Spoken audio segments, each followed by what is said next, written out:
Shalom, bon Erev Shabbat Vaïchi, Shabbat Chazak. Nous disons Chazak à la fin du livre de Bereshit. On termine le premier livre. Le titre de la paracha, Vaïchi. Vaïchi veut dire il a vécu. Mais en regardant le texte, on voit le contraire. Le nom de Yaakov Vaïchi, il a vécu, mais on parle justement de son enterrement, de sa mort. Et celle de Yosef aussi. C'est le dernier mot de la paracha. Pourquoi le titre est Vaïchi? Disent nos sages, quand Yaakov descend en Égypte, et il s'inquiète, que vont devenir ses petits-enfants? Vont-ils être fidèles à son enseignement ou vont-ils être assimilés?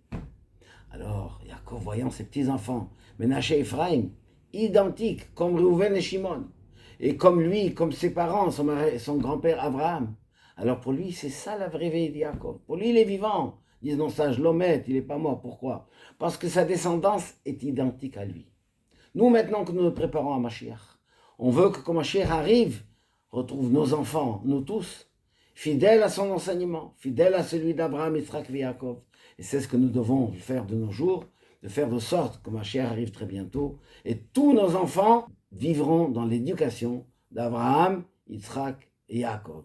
Shabbat Shalom umevorach, Chazak, Chazak, Venit Chazek.